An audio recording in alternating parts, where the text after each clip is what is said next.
Counter march. March. Order. Go.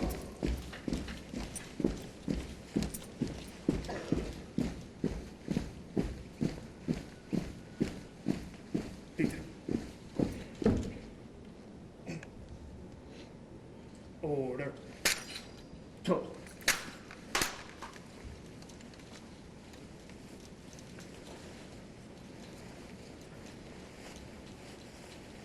Ready. Go.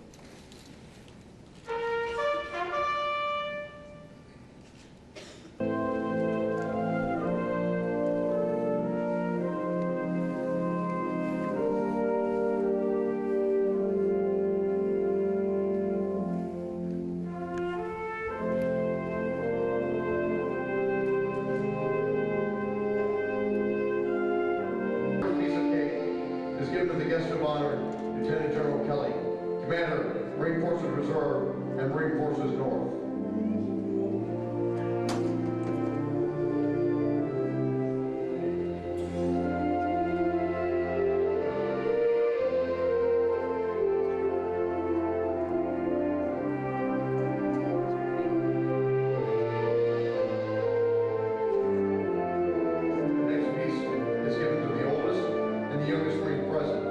Symbolizing the experience and the youthful spirit that are hallmarks of our Corps.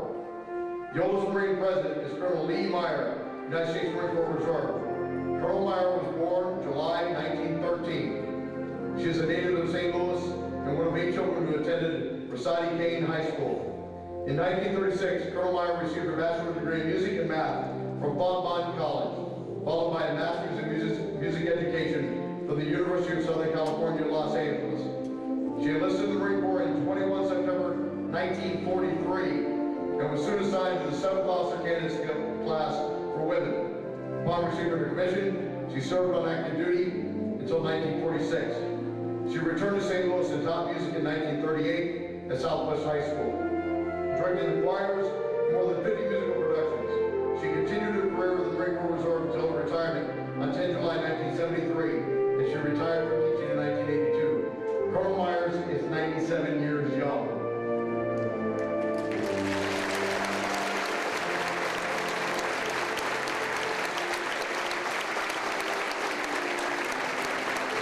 Our newest president is PFC Wesley E. Johnson. He was born on 29 April 1989 here in St. Louis. He enlisted in the Marine Corps on 15 December 2009. It is currently assigned to 3rd Battalion, 24th Marines as an 0111 Combat Administrator, our youngest Marine.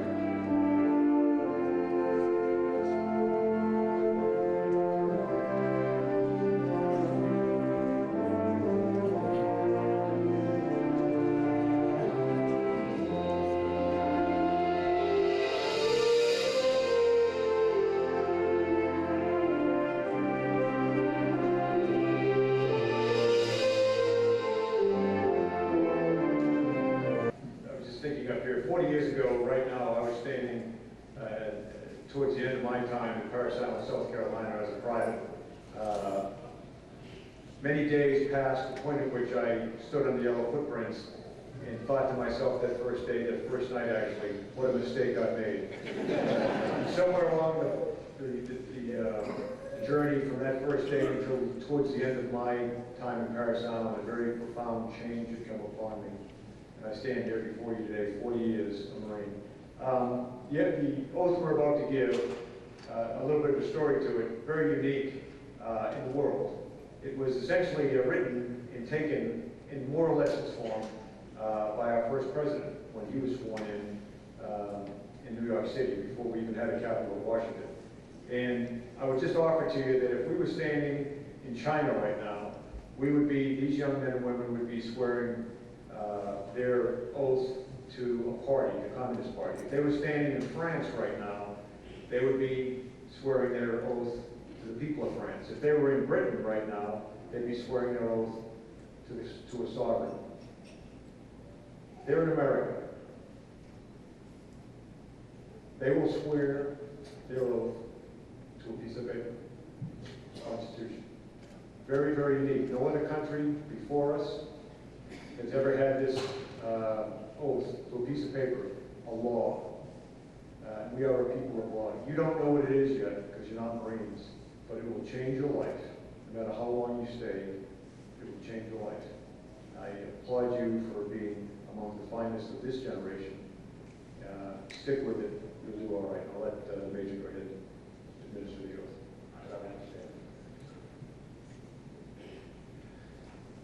Please, if you could raise your right hand and repeat after me. I state your full name. Do solemnly swear to support and defend the Constitution of the United States against all enemies, foreign and domestic, and that I will bear true faith and allegiance to the same, that I will obey the orders of the President of the United States and the orders of the officers appointed over me according to regulations and the Uniform Code of Military Justice. So help me God. Welcome to the family, police. I hope you enjoy your day with the Marines today.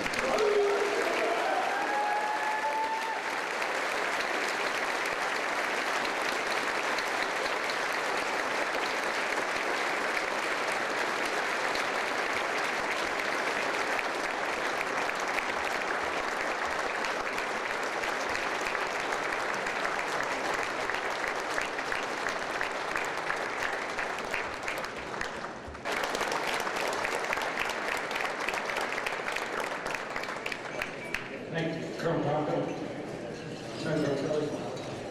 All Marines, honored guests, 5,036 scholarships in a little under 40 years.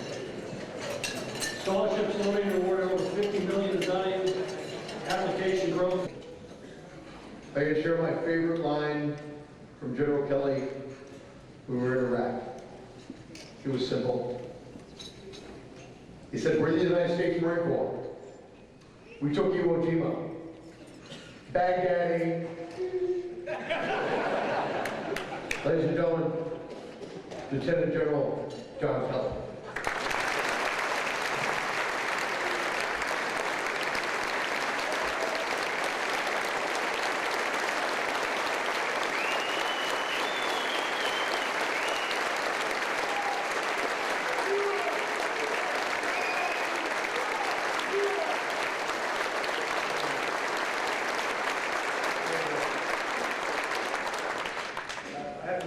Apologize in advance. Typically, the speaker gets up here and cracks a joke or two to kind of break the ice. I won't do that today.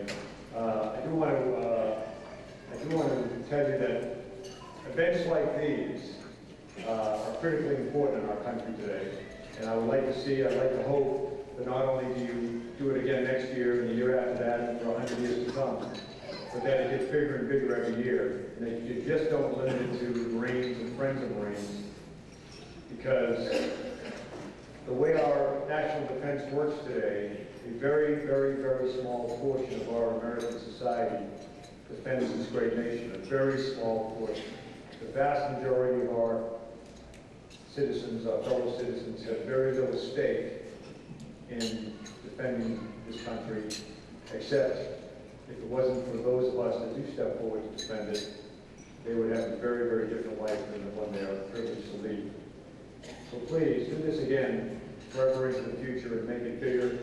And invite as many people that you can to get that message out. I came back from Iraq after my first tour in the summer of '03 and went to Bethesda immediately and visited to visit with troops. As it turned out, I met a man there, a family actually, that had just buried their son in Arlington National Cemetery. And he asked me to come to the grave and pray with him. I was kind of shocked because, simply because I didn't think I'd meet a family member or a family that was at Bethesda with a wounded that had lost a son, but he was drawing his strength from those families. In any event, the next morning we went to Arlington, and there were 3 graves in the section that was designated to to hold the heroes from this war. Only 3 were there. One was his son. And of course, there are now somewhere on the order of about 1,000 there. Who would have ever thought? But what he asked me was that I try to make people understand what he was doing, why he was doing it, and to somehow make sense of the loss of such a tremendous young man. So I always try to do that. This war started not because we started it, but because some very, very bad men decided that they hated us enough as a society, as a people, that they wanted to change the way we lived our lives. The airplanes that crashed on 9/11 killed about 3,000 innocent human beings.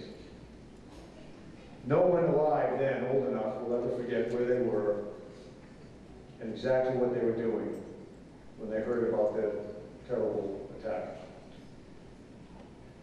Within an hour, we understood that 3,000 human beings, blameless, were vaporized, incinerated, or crushed in the most agonizing ways imaginable. 200 of them, in utter desperation, leapt over 1,000 feet to their deaths. Once these buildings had collapsed and the immensity of the attack began to register on our people, very few of us had any idea where to turn. Perfect strangers in New York City and in Washington hugged each other as much as to gain some sense of what was going on, as much as give it. Parents hugged their children, again, as much as to get comfort, as much as to give it. Instantaneously, American patriotism soared, not as the last refuge, as the cynics would say, but because Americans understood in the darkest of times, we always look to our families, we always look to our country, we always remember that strong men and women have never failed to step forward to protect the nation when it was in dire need. There was, however, that day, a very different group of Americans who made very different decisions on 9/11. The first, of course, were our firefighters and our police officers in New York and Washington that did not run away from the danger, but ran towards it. They were doing what they had sworn to do, and that was to protect and serve to their deaths. And they went to their graves with that oath. Then there was an entirely different group of people, and that is your armed forces. I know I am biased here, but the finest in our armed forces today and throughout our history as a nation have been Marines. Most wearing the Eagle Globe and Anthem today joined the unbroken ranks of our American heroes after 9/11. Not for money, not for college deals, not for exotic living quarters, but for one reason and one reason alone, and that was because of the terrible assault on our country and our way of life by men they knew must be killed in an extremist ideology that must be destroyed. A plastic flag to these young people in their car window was not their response to the murderous assault on our country that day. Their response was a commitment to protect the nation, swearing an oath to their nation, as these young people did today, an oath to their God and to their deaths to protect our country. When future generations will ask why America is still free, in the heyday of Al-Qaeda and their terrorist allies was counted in days rather than in centuries as they thought would happen that day. The extremists themselves predicted that. No, our hometown heroes, soldiers, sailors, airmen, Marines, Coast Guardsmen, they can say, because of people like me, who risked all to protect millions that will never know my name. As we sit here right now, we should not lose sight of the fact that we are at war. That's underappreciated by most of our countrymen. Our enemy fights for an ideology based on an irrational hatred of who you are. Make no mistake about it, that no matter what certain elements of our chattering class relentlessly churn out, we did not start this fight, and it will not end until the extremists understand that we as a people will never lose our faith or our courage. If they persist, these terrorists and extremists, and the nations that provide them security and sanctuary, they must know that they will be